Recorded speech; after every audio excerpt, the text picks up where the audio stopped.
राज जो national chairman हैं all India unorganised employees Congress के, वो एक बहुत बड़ी इशू को लेके आपके बीच में एक बहुत महत्वपूर्ण घोषणा करने के लिए आपके बीच में आ रहे हैं। मैं डॉक्टर उदित राज को कहूँगा कि आपको संबोधित करेंगे। धन्यवाद डॉक्टर विनीत पुनिया जी, हमारे सहयोगी संजीव जी।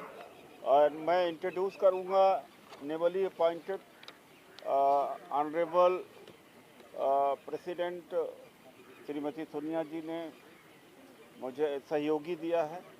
अभी तक इंटक यूथ के चेयरमैन रहे, पूरे इंडिया के यूथ के इंटक मेन के सेक्रेटरी भी रहे, ये नेशनल वाइस चेयरमैन हैं।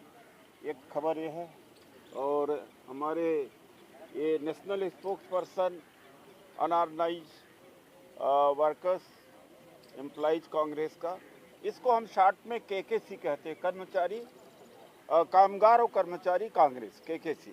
हमारे हरियाणा के चेयरमैन हैं राकेश तंवर जी हैं। आज हमारे प्रेस कॉन्फ्रेंस करने का मुख्य दो मुद्दे हैं। 28-29 मार्च को सारी ट्रेड यूनियन मिलकर के पूरे देश में ऑल इंडिया स्ट्राइक कर रही हैं, जिसके ऊपर ये हमारा जो प्रेस रिलीज है इसमें सारी हमारी मांगे हैं। इसमें प्रमुख मांगे हैं कि जो मिनिमम जो वेजेज है 21,000, उसको no to privatisation of government departments and PSUs।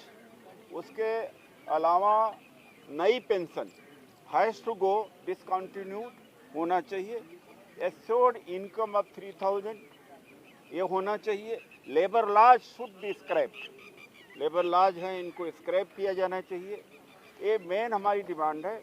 लेकिन एबव ऑल जो केकेसी की जो डिमांड है, इस देश में नई पेंशन स्कीम के तहत 78 लाख एम्प्लॉइज हैं, और 2003 में जो नई pension scheme Bharatiya Janata party की सरकार लाई है, उसमें जुआ और सट्टा के माध्यम से उनकी पेंशन दी जाएगी। कोई एश्योर्ड इनकम नहीं है, जबकि एश्योर्ड इनकम मिनिमम एम्प्लॉयज का 9,000 होना चाहिए।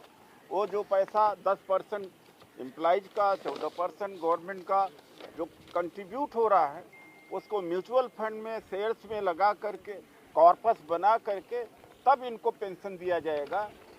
ओल्ड पेंशन जिसको बहाल किया है राजस्थान सरकार ने, छत्तीसगढ़ सरकार ने किया है, और DA लिंक्ड है। वो पूरे देश की जो आज आवाज़ है, पूरे देश के कर्मचारियों अधिकारी की आवाज़ है कि पुरानी पेंशन बहाल होनी चाहिए, नई पेंशन जानी चाहिए। 2033 और 2035 में लाखों लोग, लगभग 5 लाख लोग रिटायर होंगे। रिटायरमेंट के बाद में मुझे नहीं लगता कि कुछ भी मिलेगा। जिस तरह से जुआबाजी हो रही है, जिस तरह से सट्टा हो रहा है, जिस तरह से म्यूचुअल फंड का मिसमैनेजमेंट हो रहा, कहेंगे कॉर्पस में कोई आमदनी हुई नहीं तो पेंशन इनको कहाँ से दिया जाए। तो हम चाहते हैं कि पूरे देश में ये 78 लाख जो एम्प्लॉइज हैं, इनको पुरानी पेंशन से कवर किया जाना चाहिए। अगर नहीं होगा तो पूरे देश का हड़ताल हम करेंगे। 78 लाख कर्मचारी अधिकारी, और इंटक इस देश का सबसे बड़ा ट्रेड यूनियन है। इस देश का ही नहीं, दुनिया का सबसे बड़ा ट्रेड यूनियन इंटक है। भारत के लोगों को नहीं हो सकता है पता हो। उसकी अगुवाई में, वो भी कांग्रेस से एफिलिएटेड है, उसकी अगुवाई में 28-29 मार्च को ऑल इंडिया स्ट्राइक है। कोल सेक्टर हो तो पावर सेक्टर है, बैंक सेक्टर है, BSNL है, all are joining and we are also join and Congress gives full support. तो हमारा ये है कि जो नई पेंशन है वो ख़त्म की जानी चाहिए, ओल्ड पेंशन लागू किया जाना चाहिए। मिनिमम एश्योर्ड जब रिटायर्ड हो कर्मचारी तो उसका इनकम होना ही चाहिए। और जो 28-29 मार्च को ऑल इंडिया स्ट्राइक की जा रही है, जो उनकी डिमांड्स हैं, उन डिमांड्स पर कांग्रेस पार्टी सपोर्ट करती है। हमारे नेता श्री राहुल गांधी जी कई बार कह चुके हैं, उन सारे इश्यूज के ऊपर हमारे पार्टी का एग्रीमेंट इन एग्रीमेंट है हम लोग। Thank you so much. इस इशू पे कोई क्वेश्चन है तो आप पूछ सकते हैं।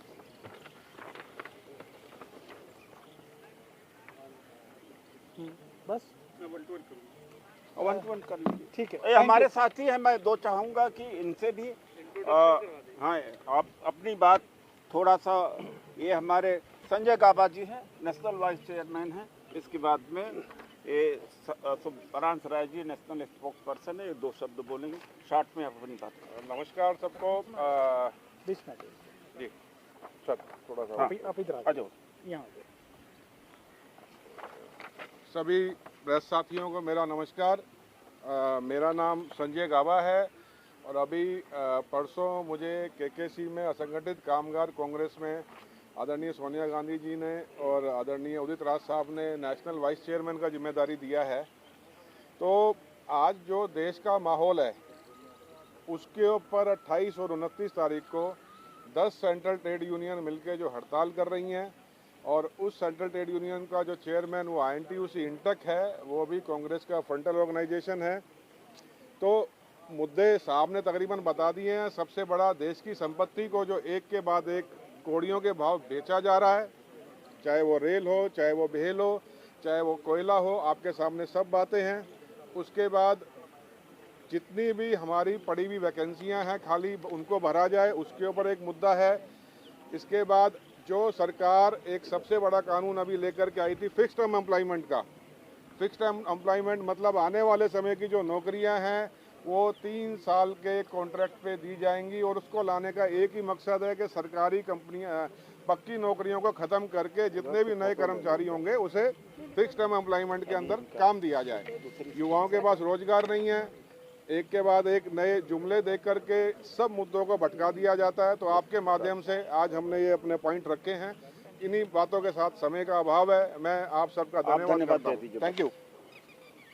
धन्यवाद। सबको एक साथ नमस्कार। किसी की सेवा करने, मेरा सिर्फ 2 मुद्दों पे कहना है।